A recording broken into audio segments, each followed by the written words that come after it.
you're in charge of what you're thinking and will be best. That's why I'm just like trying to stay neutral, be out of the selection process, let it be as organic and as good as possible. Okay. Nobody? All right, 7 o'clock. Flag salute.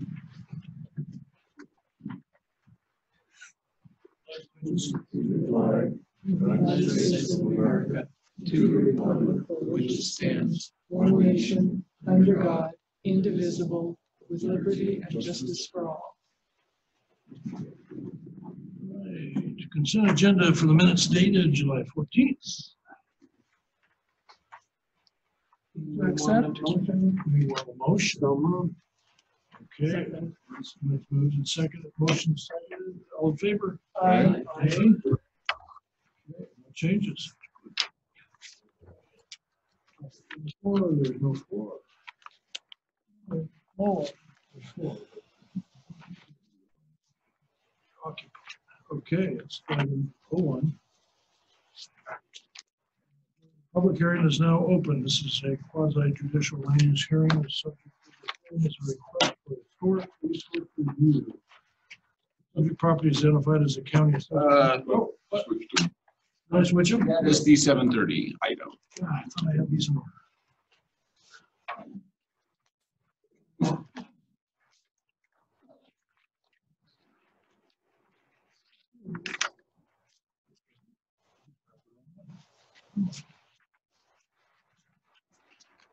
Okay, here we go again. Still 701. This is a quasi-judicial land use hearing. The subject of this hearing is a request for a comprehensive map, zoning district map change. Subject property identifies the county assessment map as lot 2600, 400 on map 4 in 1W DC 4 in 1W-8CB. The applicant is the city of St. Helens. The owner is the same. Because this is quasi-judicial observance of certain procedural formalities. We'll take a few moments to cover some preliminary matters regarding statements. Any member of the commission wish to declare ex parte contact, conflict of interest advice? No. You do. Have past history with the property from the regulatory position. I would have asked, is there any problem? Okay. You do have a conflict. I don't have a conflict. I just live close and got a litter. And I don't know I defer to whether Jacob. anybody objects to my. Yeah, she's within the notice area, Okay. so she was eligible for notice. It doesn't automatically say, get out of the room and participate, but it lets you consider it for her participation. Okay. Grounding her participation, so I'm assuming Anybody in all the are okay. audience? There's no one there. And we have no audience.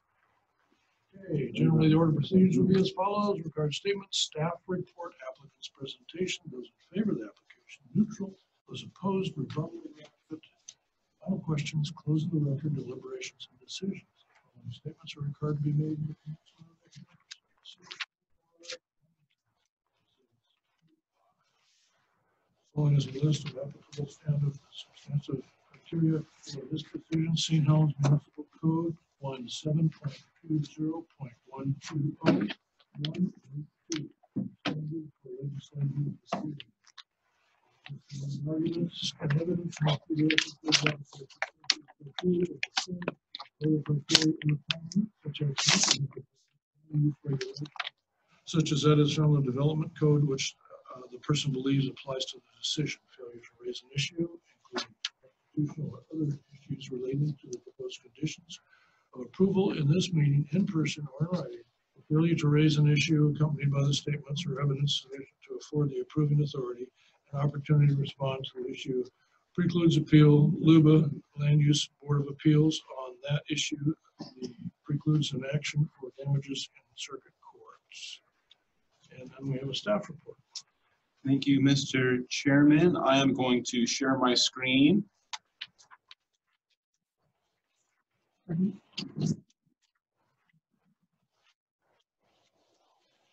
And since it's just the planning commission tonight, it looks like this is just a practice run with no public, but of course your recommendation is very important on this matter.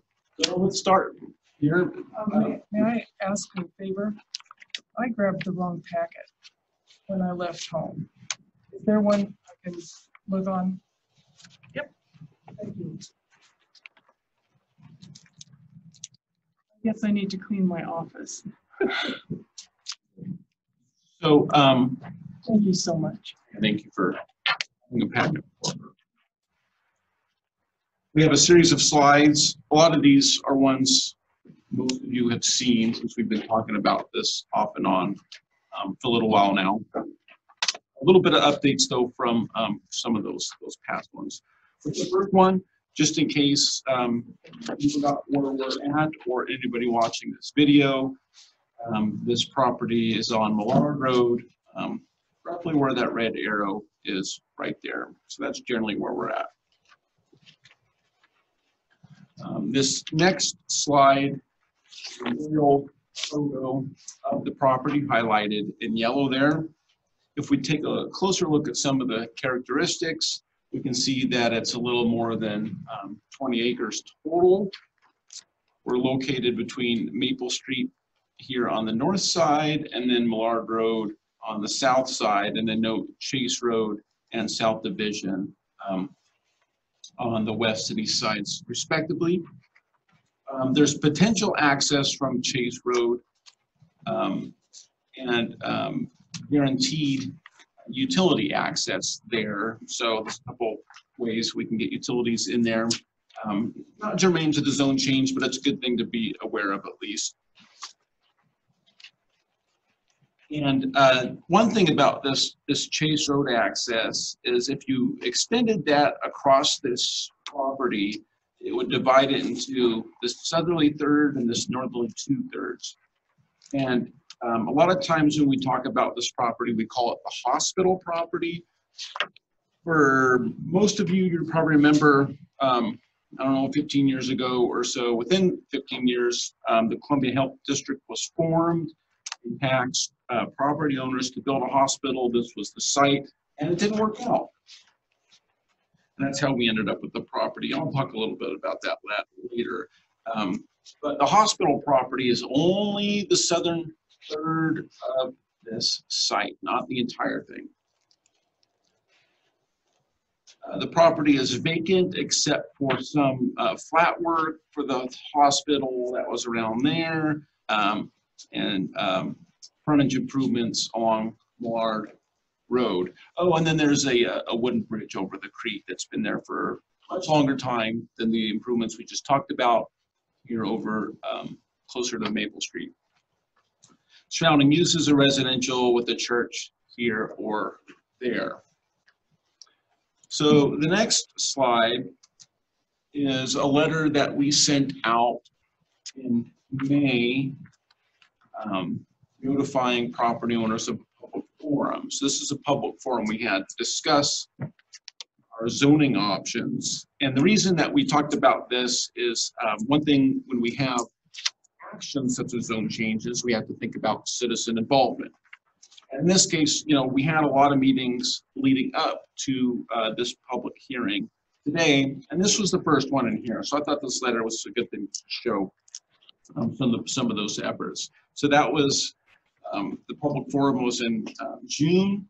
And since then, we've also had input from the Planning Commission, the Parks Commission, and the City Council at a variety of meetings, all open to the public.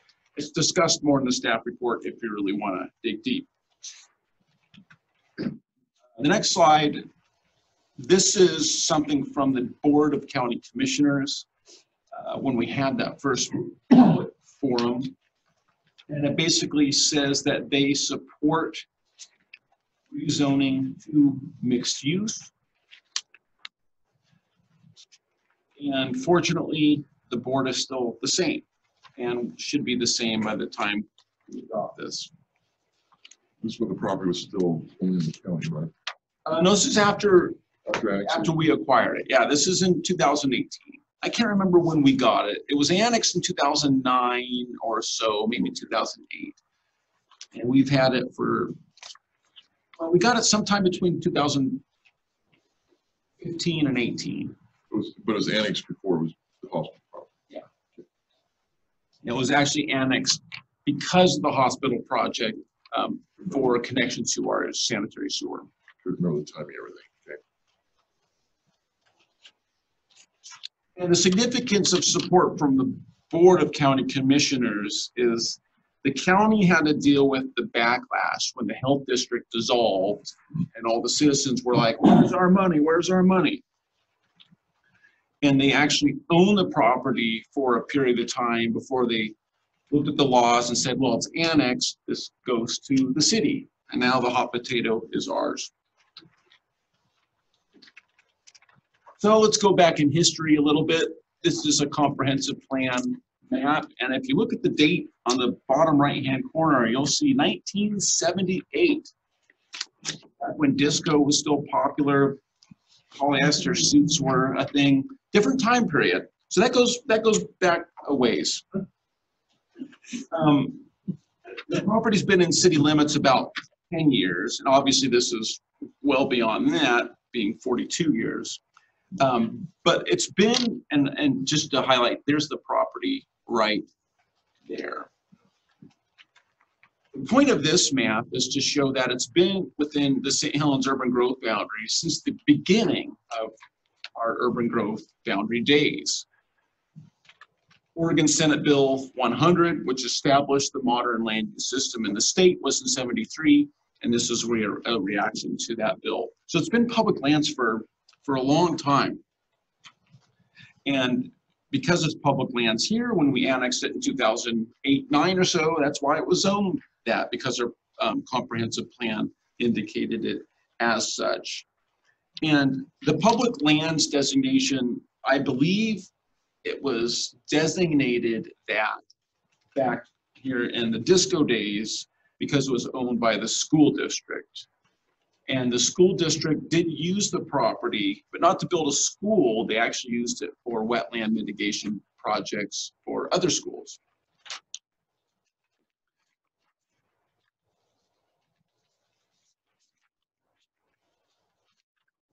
So it's good to have some historical context. So why is it public lands?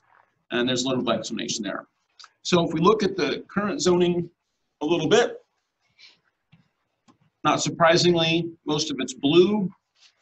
That's not only the color of Smurfs, but it is also the color of our public lands zoning in the city. And then this little small portion on the northern side is zoned R7, and the division is the creek. This is the portion of the creek right there, more or less. Is that built on? R7?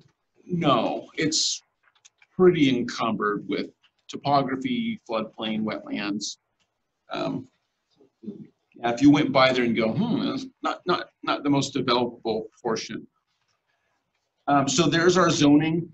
Another thing to look at on this map is any solid color is within city limits. This hashing mark is within our urban growth boundary, but in the county. And so, this is kind of on the extreme part of the city's current corporate boundary. We do have sanitary sewer here along the south side of the site that goes into the property. And that was actually extended because of that hospital project. Water, we have water on the north, and then it's also in the McNulty Water District area, which has some potential too. So utilities are available generally. And most of the surrounding area is in the county. This next slide, this is from our adopted Parks and Trails Master Plan, which was adopted in 2015. And remember when I mentioned that the southerly third of the property is the hospital site? You can kind of see it in this slide. See how the southern portion is hollow, but the northern 2/3 is shaded? So in the Parks Plan adopted in 2015, that 2/3 was identified as a future park. And our comprehensive plan has this half-mile service radius around parks. And if this was not there, if this park wasn't forecast, you would have this void in the southwest quadrant of our urban growth area. So from a park service standpoint, the location is paramount. We have a comprehensive plan policy that talks about acquiring sites for future parks as identified on the comprehensive plan map as far in advance as possible, and to have those sites be within 1/2 mile of residential areas. Now, back in 2008-9 or so, there was a land swap with the St. Helens School District. As I mentioned, the school owned this property originally. And I started working here around that time period. And I remember there was a lot of discussion about purchasing the property for parks purposes, although at that time it wasn't identified in any of our plans. But as you can see here, this page from our most recent parks master plan, it is adopted as a park to serve that area. Now, as it relates to this proposal, in the public lands zone doesn't have a whole lot of uses that are allowed. In fact, it's very limited. And that is why once the city acquired the property, the council asked staff to look at rezoning it to allow higher and better uses. And that's why we're here today. But the public lands does allow public parks as outright permitted use. The mixed use zone allows parks as a conditionally permitted use. And so there's a little more headwinds to establish a park in the mixed use zoning.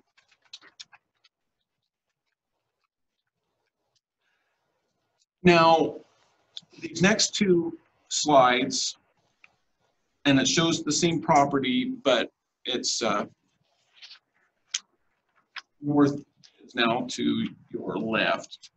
And you just have option A and B that shows most of the site being used in park, and another one that shows a little bit less. Now, this is not adopted. This is conceptual. And this is based on a discussion that staff had with the council at the council's June 5th, 2019 work session.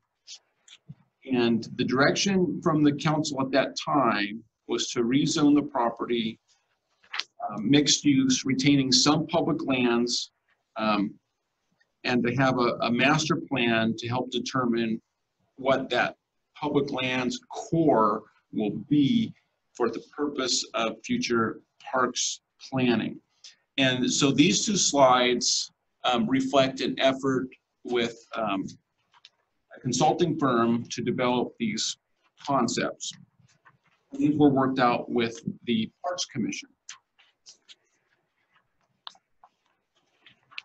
Now, the proposal is to change everything to mixed use, which is actually something the Planning Commission recommended at some past meeting. It's in the report. I can look at that date for you, but I think it was in 2019. When we brought this back to the council in January of this year, the park size resulted in some controversy. And so it was it was a very contested meeting, and that meeting resulted in, well, let's just go mixed use and figure out the parks later on. So that's the proposal that we have here. Now, one of the things that the council talked about at that June 5th, 2019 meeting was that to have a smaller park, more focused to the northern end of the site, where you have the creek, wetlands, there's just more sensitive lands there. And I was also, when the Parks Commission came back with these larger proposals, you know, my first impression was, oh God, that's kind of big. And so I talked with Associate Planner Dimshow about it. And when you really dig into the parks plan, there is some basis for it. A park is not just a park when you look at the parks plan. There's several categories. And in this case, the parks plan recommends a community park. And that's described in more detail on page 7 of the report. But one important factor of that description is that community parks typically range from 15 to 100 acres. So they're not parks. So it's not just a park, it's a matter of what is your proper level of service that the park is supposed to provide. And because we're going entirely mixed use, something to consider is, would you recommend any extra language in the adoption ordinance of the zone change that emphasizes compliance with the parks master plan? So this zone change, if approved, will be adopted by an ordinance. And there's usually a lot of template stuff in there. Well, we met on this date, we met on that date, all the findings are made, blah, blah, blah. So in addition to the standard blah, blah, blah, you could add a stipulation that emphasizes the importance of complying with the parks master plan. But you're not obligated to. That's still something that we would have to consider because it is an adopted plan.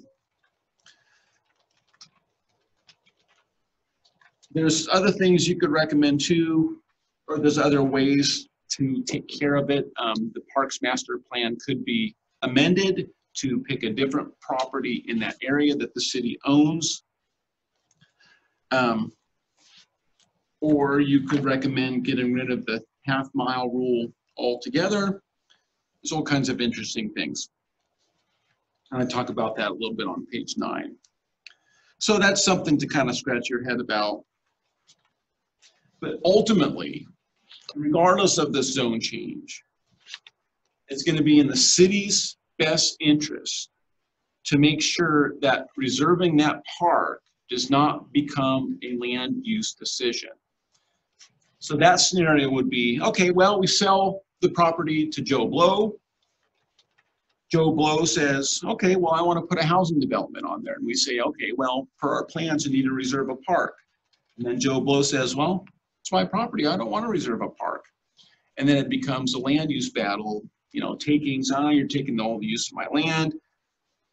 We hold the power. That's one thing we want to make sure doesn't happen. And I think that's why as staff, we were concerned about that core public lands. Just to be careful. And as long as we're aware of making sure that as part of any transaction, we make sure reservation of that park is somehow embodied outside of a land use division, we should be protected. So a little bit to think about there. The next thing, sensitive lands. So as I mentioned, the school district has used this for wetland mitigation, and of course there's wetlands on there. You have the creek, and the creek has its 50-foot upland protection zone per city rules. You also have the floodplain, and you have some wetlands in there. One of those wetlands, this one in the middle, has a buffer per our rules. Excuse me. And then even there's this little mitigation area from the hospital project. So even though the hospital wasn't completed, they do have some wetland mitigation area in there. Some clarification to that. Sure. So the big blob and the smaller one in the corner were both mitigation for the McCormick School. The hospital mitigation area was a widening of the one in the corner to provide mitigation for the hospital. So there's two mitigation, two permits involved with these mitigations. MC-15 you're talking about here. MC-15 and MC-17 are part of the same permit. And the hospital mitigation area was part of a different permit. And that was McBride, right? Yeah. Okay. So those two were brought onto this property. Making sure for the record. Yeah, there was a school property and they just needed someplace. MC-15, how do you, could that be could you trade that for another area on this site? You want to get into that? Well, actually, Dan answered that question on May 14th of 2019. He mentioned that if you want to fill a mitigated wetland, maybe the rules have changed, I don't know, that wasn't that long ago, then you get to mitigate at a ×2 ratio. Still the same. So you affect 100 square feet, you have to mitigate for 200. So it's a higher bar of mitigation. And the other part that stings a little bit is the hospital, one of the things they needed to do, the district, health district, was a deed restriction needed to be filed, and they never did it. So we haven't forgot. Actually, for both mitigation sites, these restrictions were required. But there was kind of a funky one done for the school. It's not very good. And that's been recorded. The one for the hospital is one that's still baggage. The other thing I might say is the wetland MC18 is a wetland only mapped in the local wetland inventory. That's not a delineated boundary. So it could be smaller, it could be not even existing. Yeah, and I think, and I'm glad you brought that up. It should be like have a wetland delineation to determine if there's really a wetland there, how big it is, what the shape of it is, so you can really feel the plan. And so, you know, one of my first bullets in my notes was, this is a mix of fairly certain boundaries and some that are assumed. So we know that MC 15 and 17, the mitigation area, are pretty well known. And in fact, if we go to the next slide. I was just to say, if they are deed restricted, then they can't just, it's difficult for them to just be mitigated for, again, or to get them even removed at all, because they're supposed to be dedicated forever. So MC18 has a deed restriction. No, that's the one that doesn't. That's the one that. that's just a wetland, a maybe, All right. only a maybe. Right. But I'm just saying that if they're deed restricted properly, then there's quite a process to undeed restrict. It's not just a easy. And when people talk to us, we tell them, you know, the best approach is probably going to be avoidance in this case. Now, the next slide, these are just boring numbers. I'm pretty sure that the buffer on MC17 is also part of the mitigation site and are protected just as much as the wetland is. Go ahead. Yeah, I remember that discussion because DSL used to have buffers. They don't anymore. Sometimes we do still. Oh, okay. It's just so simple there, isn't it? McNulty Industrial Park, there's a buffer along it. Oh, okay. Well, in this case, we have a buffer requirement too. All right. Go ahead. Now, this next slide breaks down the boundaries as well as the basis for them. And as Commissioner Carey was talking about, some have been delineated and some haven't. And that's partly why I created this breakdown of the very sensitive lands and the basis. I don't know, wetland, MC 18 does have a wetland delineation. It may not be, look that up, or to see if it's an actual delineation or just a wetland determination. Yeah, if I put that on there, I must have seen it on that 2006 delineation. And it's that one I was reviewing, I would have brought that information, sorry. That's okay. But in any case, there are some guesses like the McNulty Creek protection area that hasn't been delineated. But you have the same number for 17 as 18. It's probably not true. yeah, I may want to double check that. Yeah. Because in March, well, the whole year's been crazy. Yeah. And there may be a scrimmage there. So there should be some other numbers there, some permitting numbers, WD numbers. And I have the delineations, you know, the permits, I don't know. But I have the delineations and that's what we, Where to find? I would hope so. Since I issued them. So in any case, this is just the breakdown. So yes, it's 23 acres, but roughly 7.5 of those acres are encumbered by sensitive lands. Okay, so let's move on beyond sensitive lands and talk about Housing. So we actually delayed the zone change to make sure that we completed the housing needs analysis. Because what we didn't want to have happen is we do the zone change and then we adopt this housing needs analysis, which says, hey, you just did something wrong, city. You know, we don't like having egg on our face, even though that happened with the Bennett building. But we don't want to have it happen here. And so, of course, now we do have an adopted housing needs analysis. And what I have highlighted there is important. And what that shows is there's a surplus of a variety of these lands, especially low density residential, huge surplus. But there's a slight deficiency of high density land. Okay, well, that's interesting. And then also the high density deficit could be addressed in commercial mixed use surplus. And so this just gave us more ammo for mixed use, and also against some of the lowest density zonings, which would not really solve any of the city's needs. And the reason I bring that up is when we had the public forums in 2018, some neighbors expressed desire for the lowest density zone that we have, R10. And the properties that abut this aren't even zoned R10, they're R7. So we wanted to make sure that, you know, we had the numbers to back up, you know, where we should go with the zoning. Does that make sense? Okay, Sheila's giving me a weird look. Well, with the data on this, you've got a lot more units that have come online that this does not represent. Yeah, that's correct. And in fact, when this was adopted, this was out of date upon adoption. So truly, our high density needs have been met already. Right. So there's not really a deficit, but regardless of the numbers, it does show that we should give high density more love than lower densities.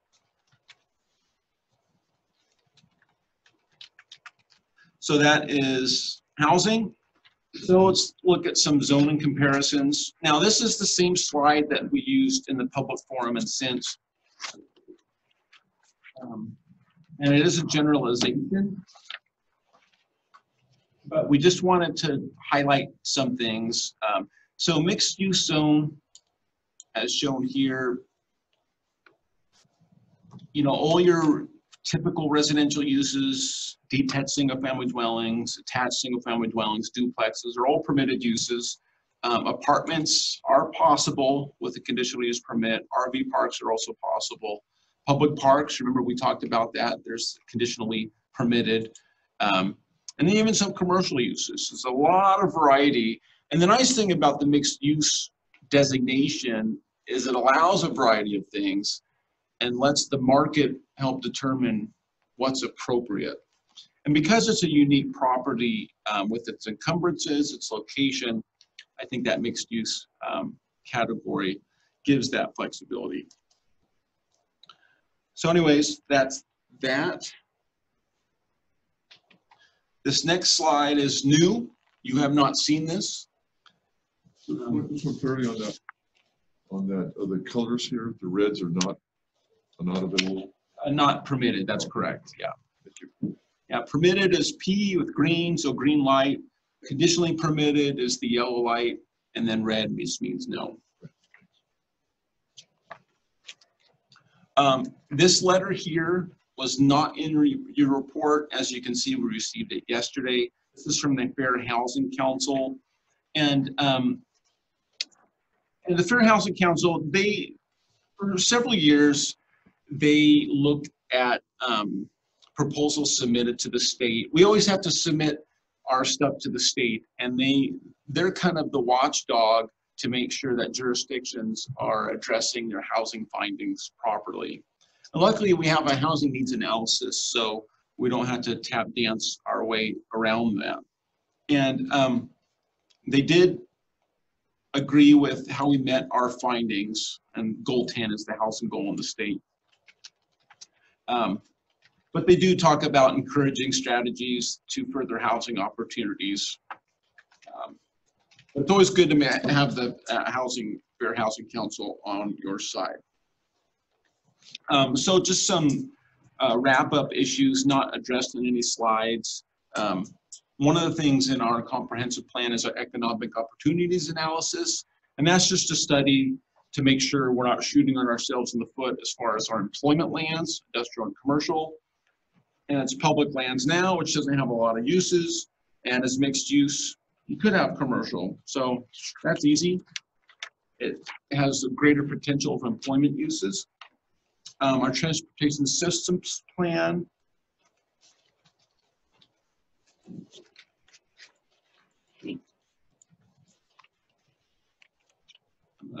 Back up here.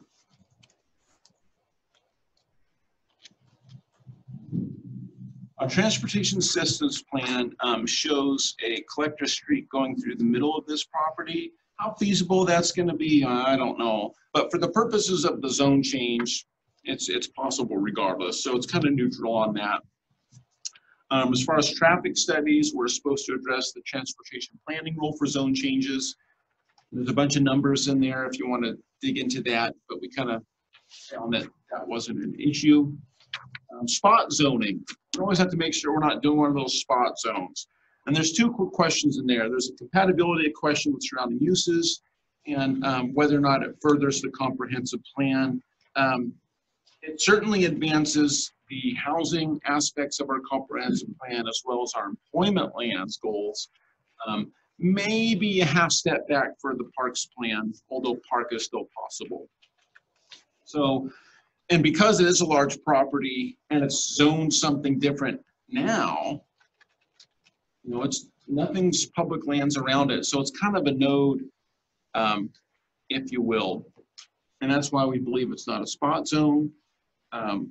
This is your recommendation to the city council, and the city council is scheduled to hear this on September 2nd. That's what I got to say. All right. Well, we can discuss.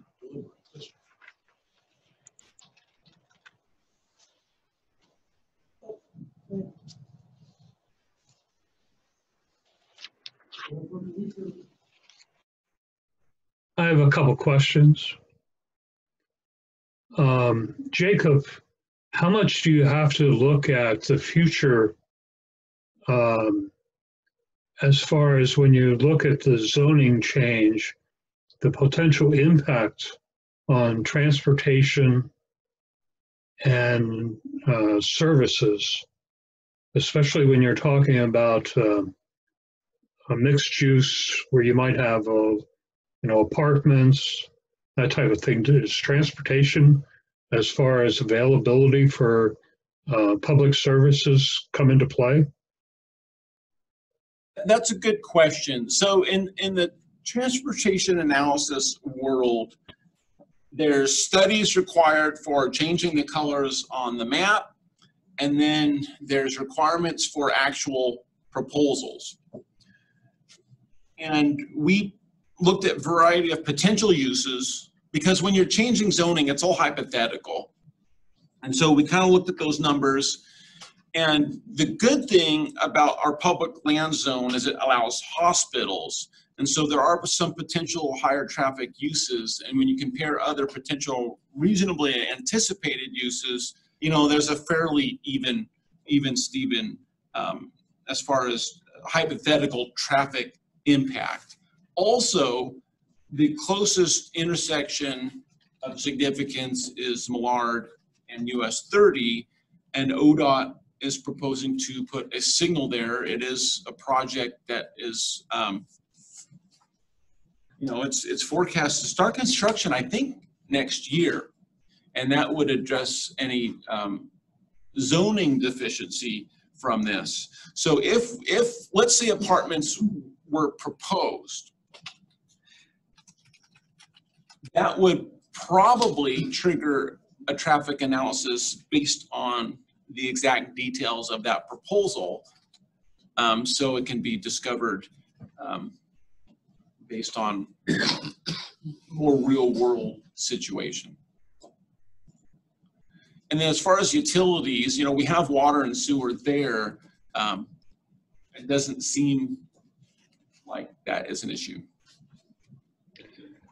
Because there are so many different portions of that property that are already in wetlands or in mitigation, and we're talking about possibly looking at least a portion of that property for public use as far as a park. Is there any way that we can combine part of the wetlands or the mitigation areas along with maybe additional portion of the property that's outside of that and develop that as part of the park system that would also safeguard the mitigation area or wetlands area?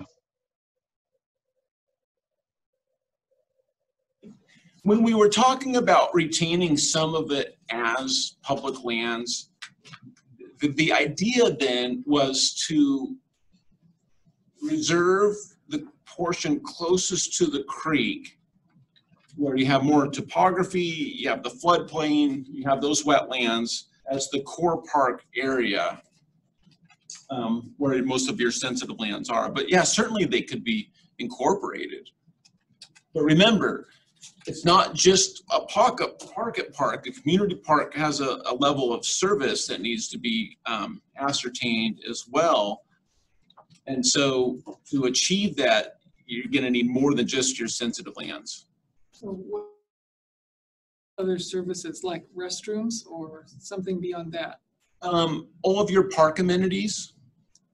And this is where maybe Jenny should chime in because she is the architect of our parks plan and might be able to speak to it better than I.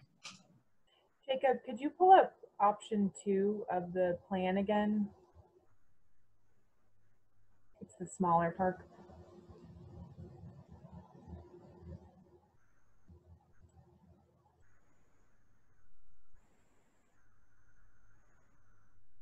Oh, I can't unmute you. So I just wanted to point out that on here, you can see that we incorporated a trail system through that larger wetland mitigation site. And so although it wasn't part of the discussion in keeping that public lands, that was certainly something we were considering when we designed the park. You may not be able to put a trail in the middle of that mitigation wetland. Maybe in the buffer, but not in the wetland. Sure, yeah. I mean, we're trying to get it at a permitted level of detail on this. Raised systems. Yeah, but it's mitigation science. It's not limitations. It's got trails in it, just FYI. Oh. Okay, we did have, we do have a visitor.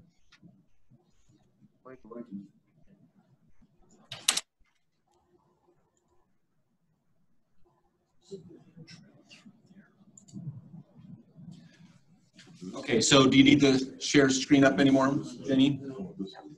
There's 3 now. It's just a field. It's just a field. It's nothing. Jennifer, you want to say anything? Sure. Real estate market is still booming. You can get a conventional loan in the low 2% now, 30-year fixed, 2.25. I think that's what's driving the market. And my first thought is when we talk about R10 zoning, I don't think they go together. Affordable housing and R10 zone, they just can't. As the builder, you know, you just can't make it work. I don't think. So.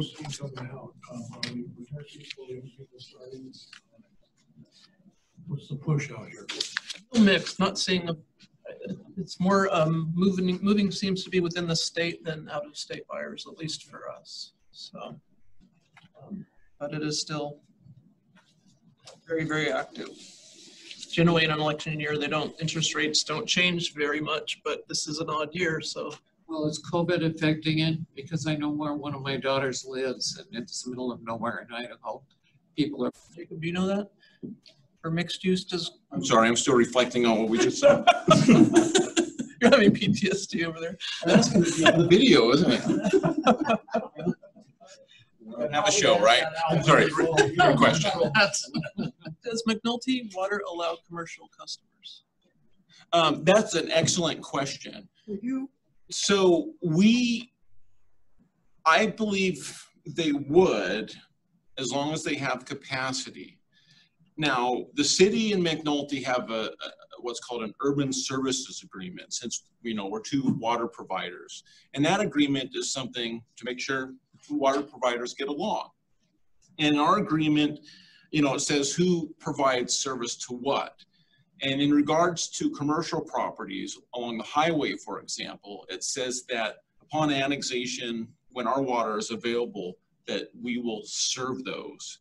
And the classic story that exemplifies why that's the case is Les Schwab. So Les Schwab, they had their site and they wanted to remodel. And we were working with them. And then one day, you see this big lot of black smoke. Fire. Yeah. Les Schwab's burning. And the story from the fire department, so you all know where Les Schwab is at, I'm assuming. Yeah. They had to pull a hose all the way from Burlock, or several hoses, because McNulty had inadequate water pressure, and McNulty does not have adequate pressure to meet fire code for new commercial buildings, whereas we do. So that's why I say it's really a capacity thing. I was familiar with that, so that's what was the basis of my question, was is it truly mixed use? The water line was supplied to the hospital site. A sewer line. Well, there's no water. There's no what's McNulty. There's McNulty water in the area. I don't have a map of their lines, but That wasn't figured out when they said we'll put a hospital there, put the sewer line in, but no water. I looked at some of my old notes. I remember having discussions about who would serve, and but we have water in the vicinity. So both entities have water in the vicinity, and so if the city wants to play nice with it, they'll tell them, yeah, sure, serve it, and it's not commercial. We could use theirs, or we could use our own. I noticed in the letter from the county commissioners that they discussed cluster housing, which I think is a very exciting idea, kind of unproven certainly, but I think it's very exciting. Another thing on affordable housing I seem to get snagged on a bit is throwing seniors in with affordable housing. In my experience, seniors don't want to live with a bunch of young families, so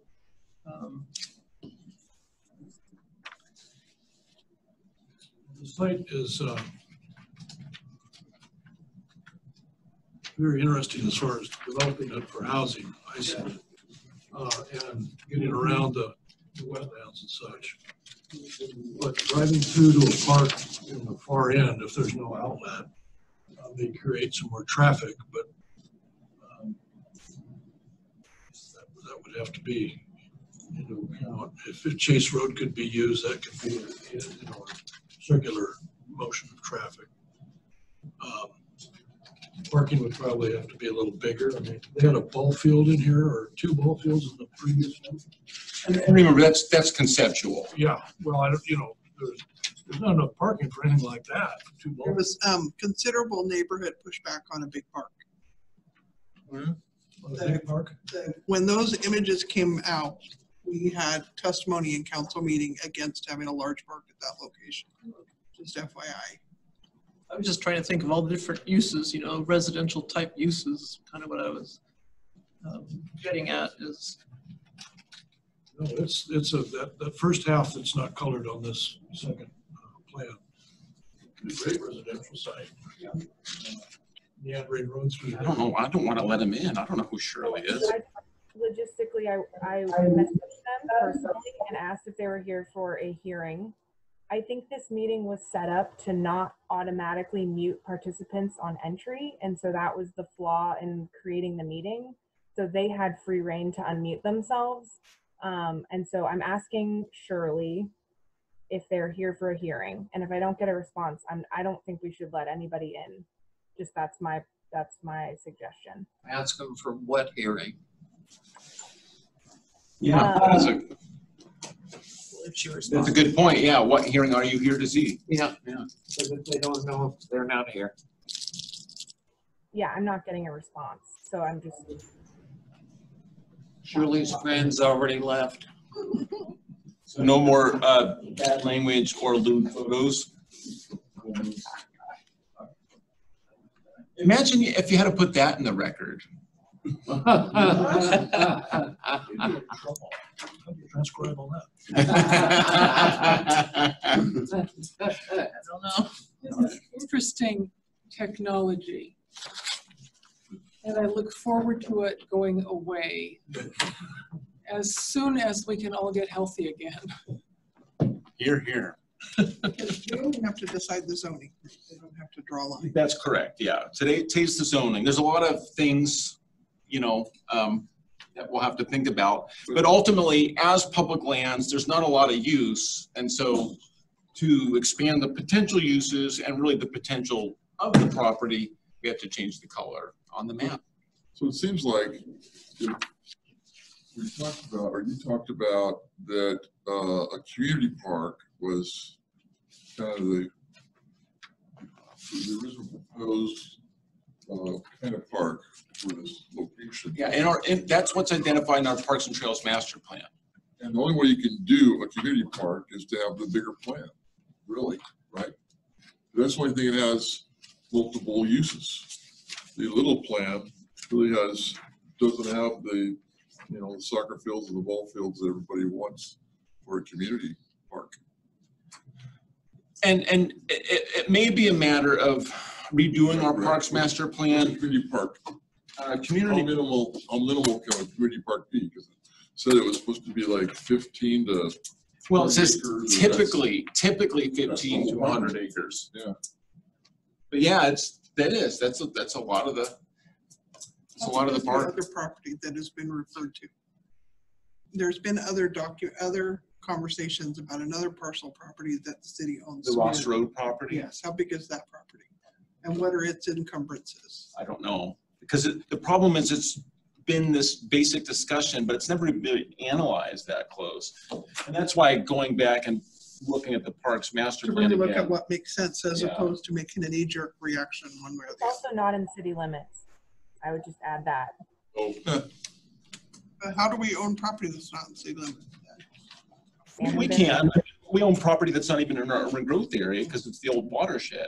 There's that. So I guess what someone was saying earlier, I know this plan is just a rough plan, but so you have the smaller plan, but it doesn't peel out the mitigation sites as part of parks. Why couldn't they be, you know, with whatever restrictions they have, pocket parks, and sort of you'd have, you know, really a lot more park even with this plan, the smaller plan. And you're not taking any developable land away because you still only have the developable land you have. So it'll come out to be a bigger park. It'll just be in 3 sections. Well, that's what I was trying to say. You Yeah. just go around those and those are the state park. Yeah. So this, so I guess, does that mean, what is our zoning? The zoning's for the whole property, right? That's correct. Not for this 2/3 and that 1/3. So We talked about, when we talked about keeping some as public lands, the idea is that would be the core. We know for sure that's going to be a park, and maybe it'll be larger than that, but we know at least it would be that much. But that, you know, that proposal didn't survive this, and so it's we own it all. I'm personally a fan of neighborhood parks.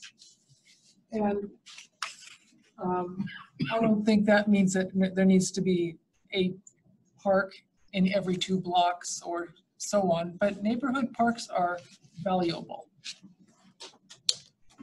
This park, no one's going to be walking to it very much. Yeah, there's no sidewalks anywhere close. Sidewalks and it's large lots up there. The only way I see people using it, if it is ball fields, you know, soccer fields, ball fields, and otherwise I don't see people. We'll drive into it for that. Yeah, they'll drive. Then you gotta have parking. Yep.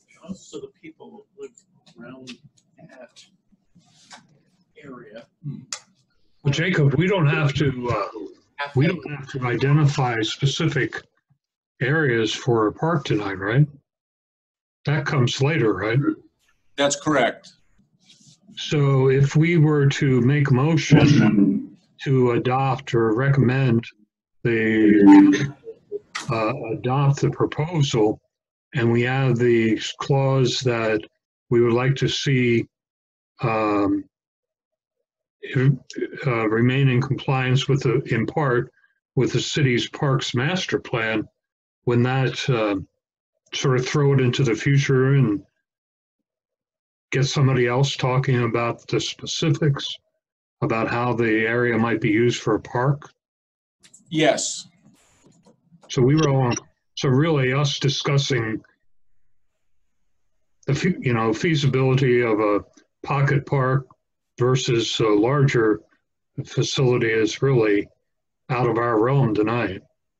Right. Yeah, the main thing is, at least as we see it as staff, is if you want to recommend an additional clause in the ordinance that emphasizes compliance with the Parks and Trails Master Plan, whatever it may be at that time. Right. So I would, unless there's some other discussion, I would move to recommend to the city council that the proposal for the property zoning be adopted as proposed, with the addition that the overall plan should be in compliance, or however you want to word it, with the city's park master plan.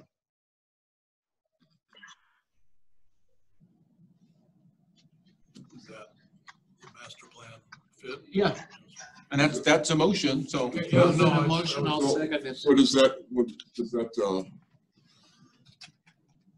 put our foot in the door, keep the park alive?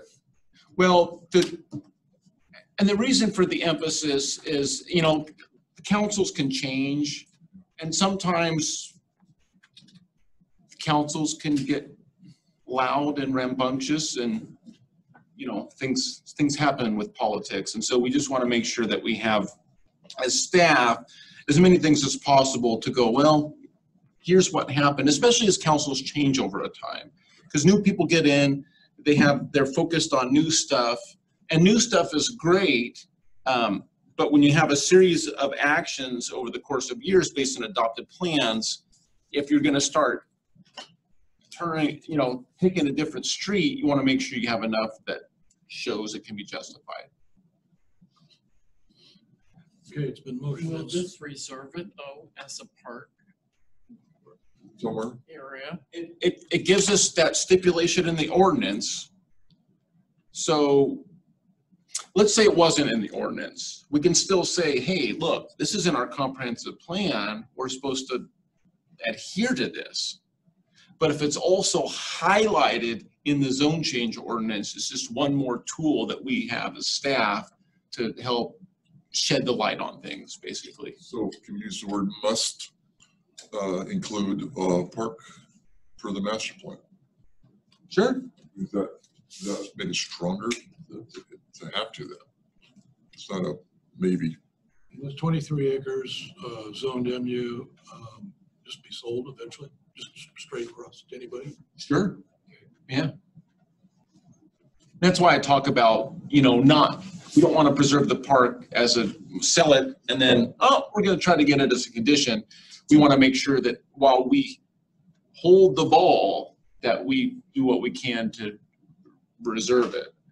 And so, in a perfect world, we'd have a master plan figured out and sell only a portion, or have some agreement where that's going to be worked out with the third party. But, I don't know what's going to happen. So Greg, is your motion, sorry. Go ahead. Let's make sure your motion is the clarity that we sound like we want in there. It's already been made and seconded. We've got to vote on it and then remake it. Well, I just want to make sure that it has the clarity that we were looking for, as you spoke. Think so? I think so. Okay. Okay. Okay, all in favor? Aye. Aye. Opposed? Hearing I none? think that gives you the best option.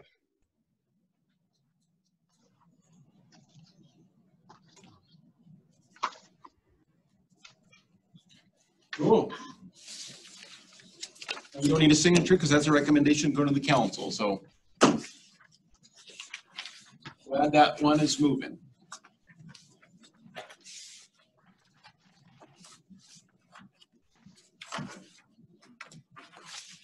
Oh, 7180. Okay, so the public hearing is now open. Traditional land use hearing. The subject of this hearing is a request for historic historic resource review. The subject property is identified at County Assessment Map Lot 7600 on map 4N1W-3BA. Same. Official procedure requires observance of certain procedural formalities with the preliminary statements. Does any member of the commission wish to ex parte or conflict of interest in this matter? Hearing none. Any member of the commission? Does anyone from the audience? There's none. Okay, generally order to proceed will be as follows. Required statement, staff report, applicant's presentation. Those in favor of the application, neutral testimony. Those opposed, will go on. Close the record, deliberations and decisions. The following statements are clearly made the commitments of the hearing pursuant to City Code ORS 19635. The following list is applicable successor substantive criteria for this decisions. St. Helens Municipal Code 17.36.0403. Criteria for alteration.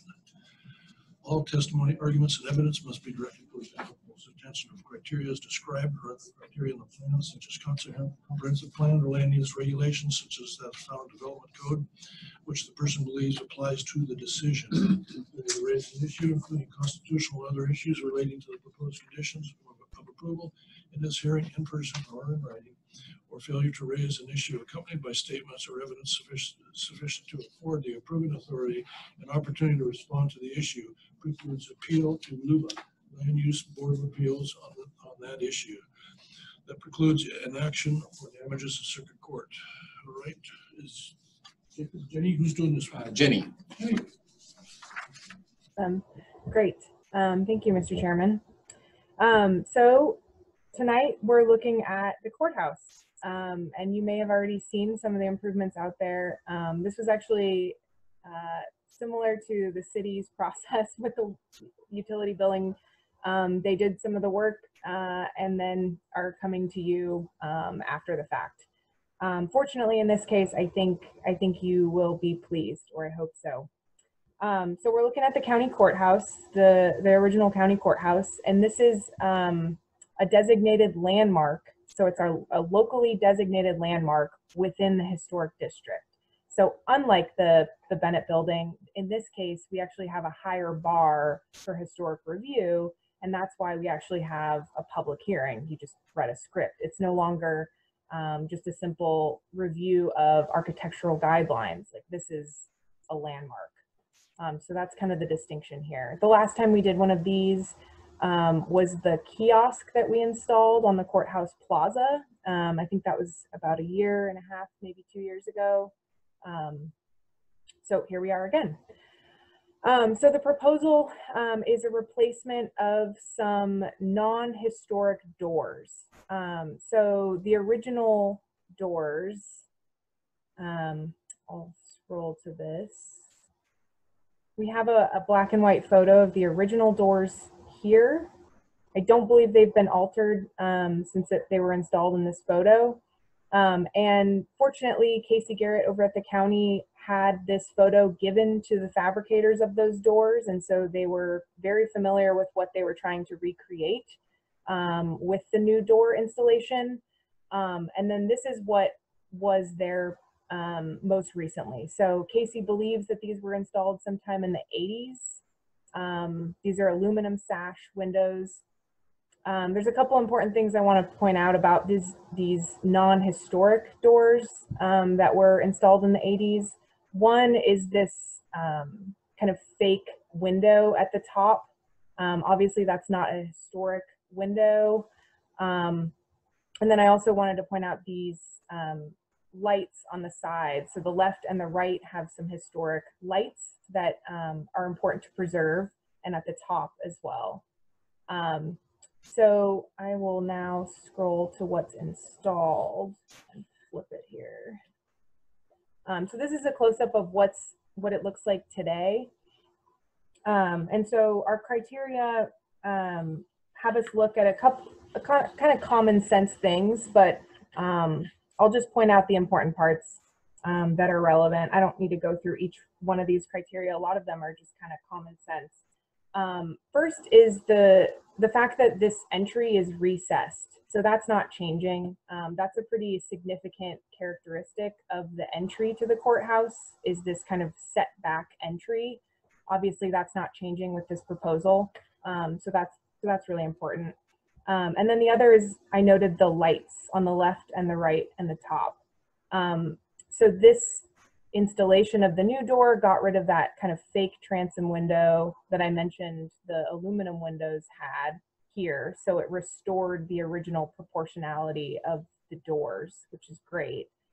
And then I also noted that there's kind of this,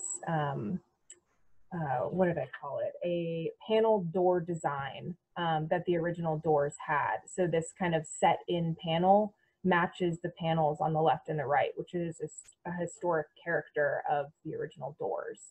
I think anything would be better than those aluminum sash windows, but I think the county did a really good job at actually trying to make them look like the original photo.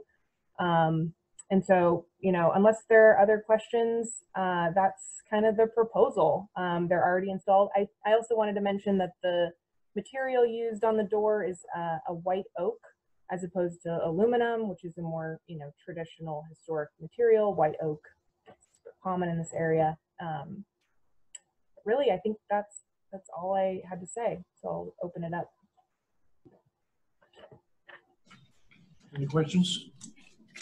I think they're fantastic. I think they missed the mark on the color, but hopefully it will darken with age, maybe. It depends on the finish they use, but yeah. Yeah, it could stay darker too. What about either side? Left and right? I don't think they're proposing to change. No, I don't think they are. Yeah. There was, But in the future, at the Historic Society, we looked at this picture, and at first there was some discussion that, I don't know what you even call it, where the windows are separated, that white was not appropriate, but I'm not. white is not appropriate.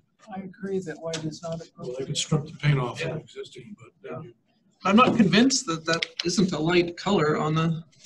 Yeah, I can't tell, and it's hiding.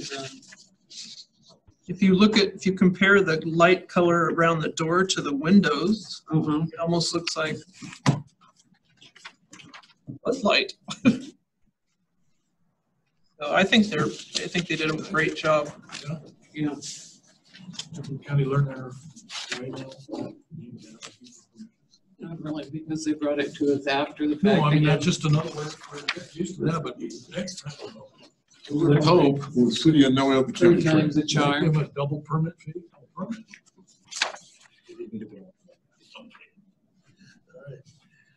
So the only other thing I was questioning was, I don't know what there's a fancy word for the little decorative board that hides this gap in between. It's called an estricle. That's what it is, yeah. Are they planning on adding that? Do you know, Jenny? As they swing out, they probably wouldn't put that on those doors because they're delicate, they break off. I see something at the bottom there, I don't even know what that is. Yeah, that's what I was just looking at. Oh, that's a. Are you talking about the gap here? Oh, at the very bottom. Bottom, it looks like Very a- bottom, the black. That thing right there. Originally, it was talking about the gap in the middle, yes. The article, originally. article. You can see light through it. I just wondered if Well, being both usable, they're open. see, one would close and then the other one would come against it.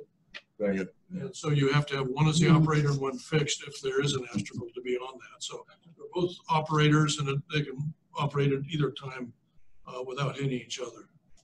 But they swing out, right? Yes. So they, So how did they they're get told to past be that on the thing inside, bottom? right? What, would never hit. what do you need them for? I don't think they would have ever put it on the inside. Wood that Yeah. sticks out that's going to get splintered and break off. So this is commercial application. These electronically open, don't they? I mean, they were supposed to, I've heard that they cut the electronics accidentally on these doors. That's why they're not operating. This picture was just taken when it was in process of being built, right? So they didn't have any way to close the door, so they put a piece of shoe or something on there. It's also not currently open to the public. So they don't need an operator. I think they're great. They did a good job. And I should note, this is a decision by this body, not a recommendation.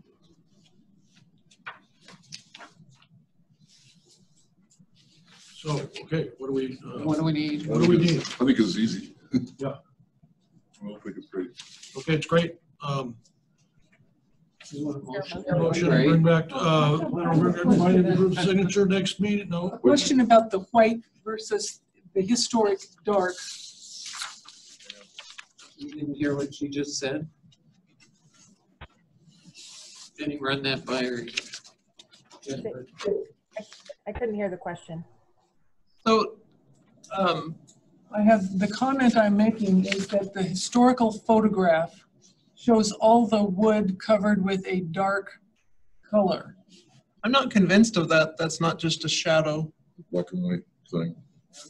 The pillars are light, but it shows in the picture looks as though the opening doors and the frames around the side windows are a dark color. Isn't that because they're oak? Not necessarily. It could also be that the fact that it's a recessed entry and there's a shadow, like Jennifer noted. Hard to say. Well, these are questions after the fact. So that's what we keep running into. Okay. So we need a motion for the decision first. Motion for the decision. We So moved. Second the motion. Second motion. Okay, all in favor? Aye. Opposed? Okay. And now signature. Now, motion to sign it. So moved. Second. Second. All in favor? All right. Okay.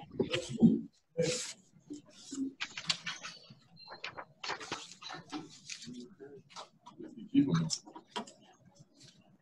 Okay, we have the recommendation of proposed accessibility improvements as they relate to street standards. Okay, so this in your packets is a memo from Sue Nelson, our interim Public Works Director. And I am going to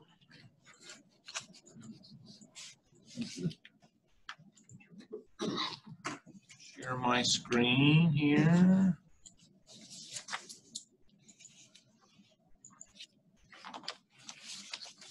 Should be more PC than what we saw earlier. Available for questions? No, but it's pretty simple. This is just, well, let's ask, let's make sure, there's no heartburn.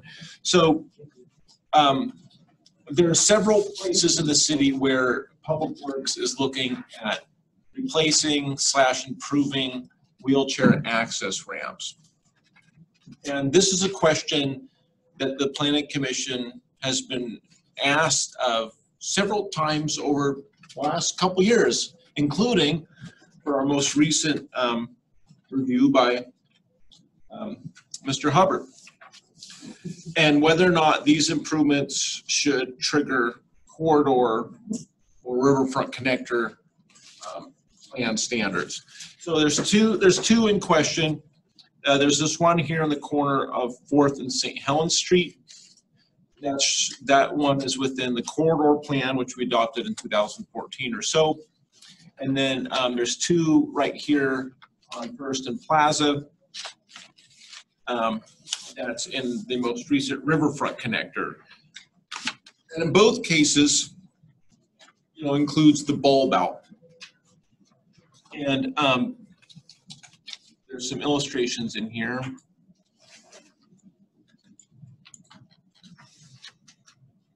How many bulb outs does the city have now? One on the corner of 6th and West.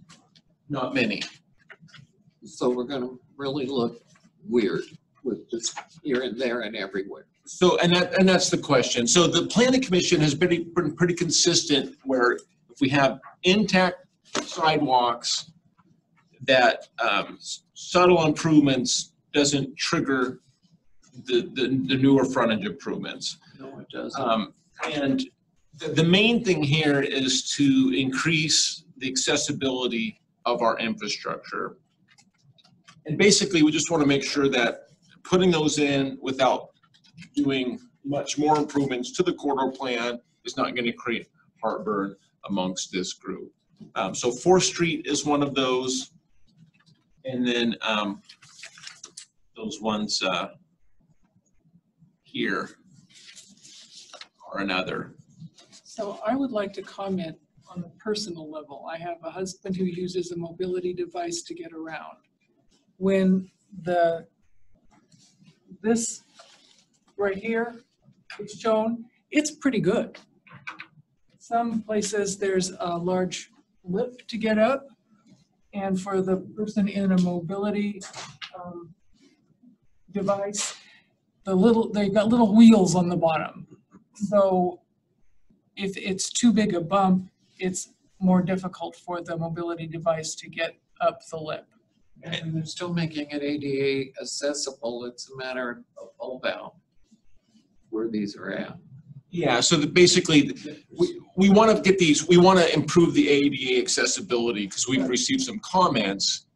We just want to make sure there's no heartburn that we're not going to spend a bunch of extra money to try to, in at least a couple areas, start advancing those corridor plans.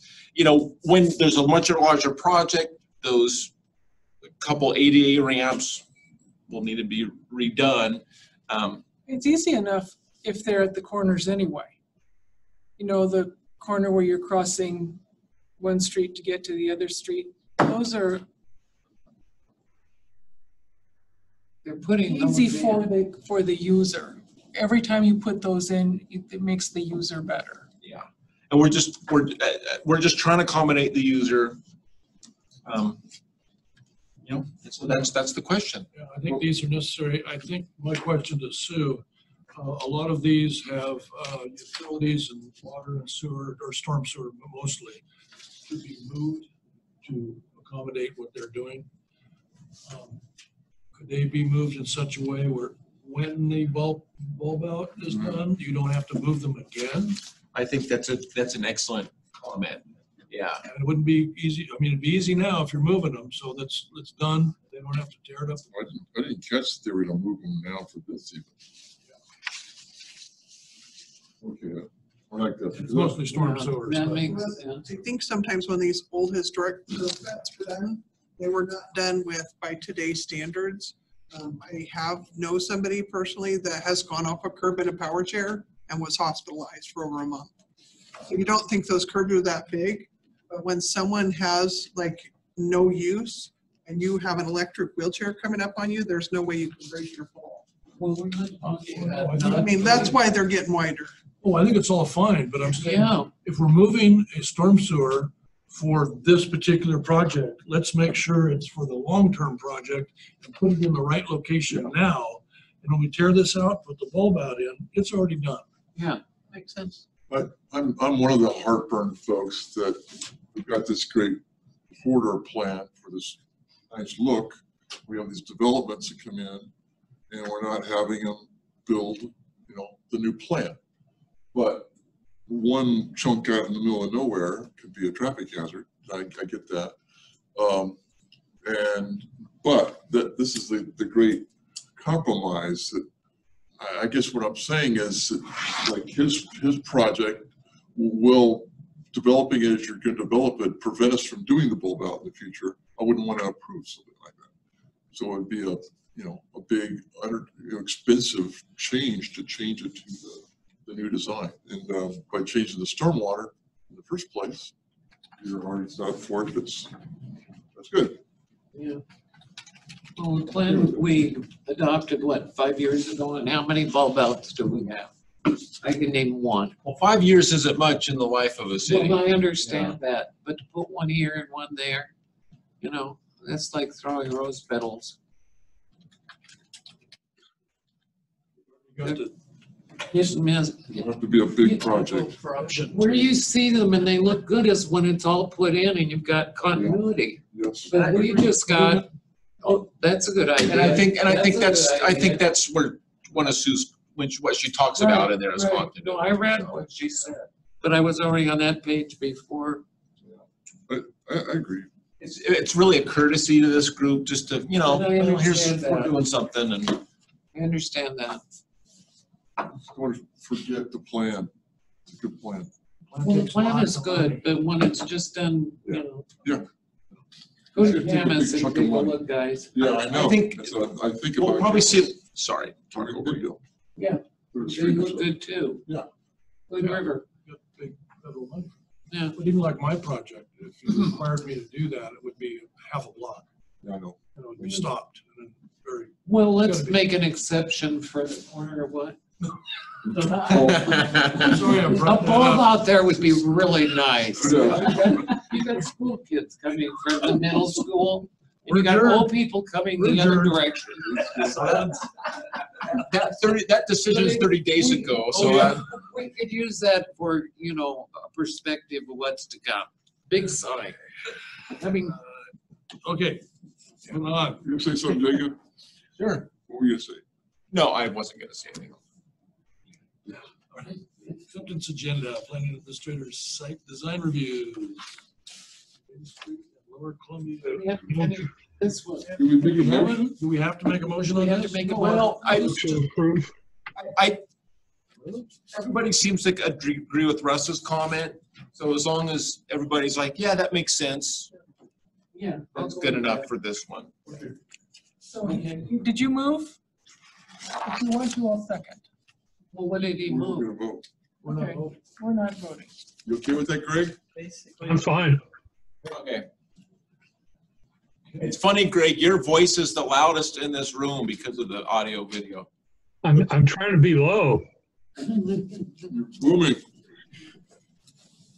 You've got our attention. Okay, You ready? yeah, Acceptance agenda. I move we accept. Multi-tech. What's the Lower Columbia First Street? Oh, that's right down here. Yeah, it's the Bloated Toad property. What? It was the Bloated Toad in the Twilight movie. It's the building at the end of the street that Salisbury's purchased. Where it's doing? Yeah. Oh, they're having a change on that.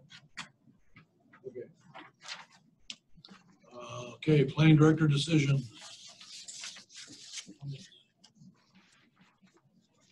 Okay, planning department activity report. Did you finally get something out of that you could use?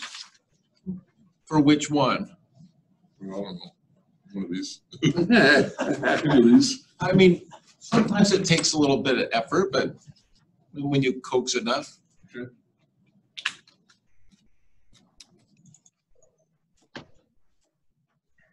Looking because of the July activity report, Yeah, a lot of stuff happened. I'd have to read it again, to be honest. Anything we'd be interested in?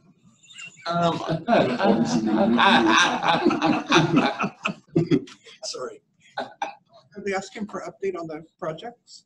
No, just, they're on the planning activity report, and I don't remember what I said. It's in writing, though. July Planning Department report. That's it. You get that report emailed to you? Yeah, you have us do a, It's attached. No, it's not. So, Never attached. to the email. it's emailed out. It's emailed, yes, and I didn't copy it. so I forgot. Unless you have questions for me on anything that was on there, then. Okay, any items for information? Oh, I do have something. That's right.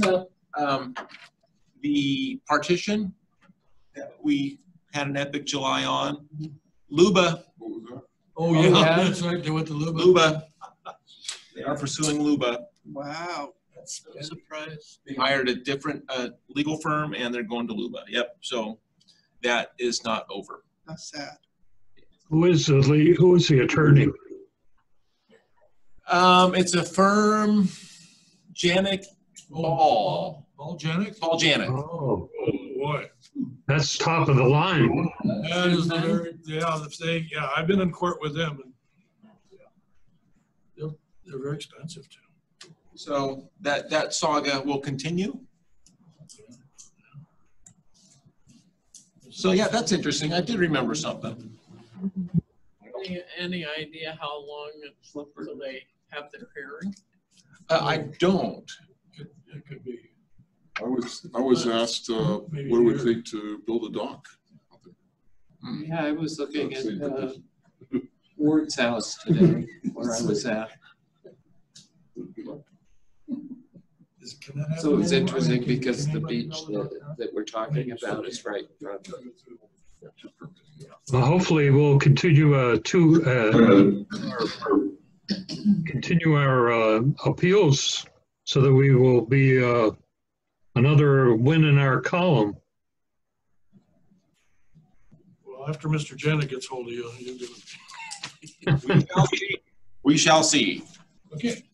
I'm not in the working in the building the loop is in. If you're gonna go watch that one. I would like to add something too for potentially next meeting. I was having a conversation with Richmond American about some of their lots in Emerald Meadows, and we might see some setback variances next meeting. They're supposed to submit their application package by Friday. If you remember, we restricted variances for lot coverage in that subdivision, no more, but these are now for setbacks. So more to come on that. You want me to stay home? Debate. Just a question on what was Gracie's Annex building? Did that go before the Historic Landmark Commission on the changes the work they've been doing on that building? The one in the very end that's missing the wall. That portion is not a designated landmark. And what I told them, so it's possible that they may have demolished it in its entirety. But our code has a provision that says if you have an existing building that covers more than 50% of the lot, then you are required to add 0 parking spaces. So if they leveled that building and wanted to do something new, they would have to provide parking from the beginning, except for the little bit they get for the abutting street, which isn't much. And so that, it's interesting because that rule kind of results in some preservation motive. But that will require review according to our architectural standards. And I've talked to the landowner as well as Lower Columbia Engineering on that. It doesn't seem like they're moving very fast. Did a bunch of demolition and then kind of let it sit. Yeah. And it's interesting being in that building because you can see outside in many angles. Put my foot through the floor. Yeah. Walking through it. So, okay. So that's something I do anticipate before this body, sometime in the to be determined. It's prominent in a lot of the pictures of the Strand, early history of town. So, Yeah, good question. 8:30, we're adjourned. Stay safe.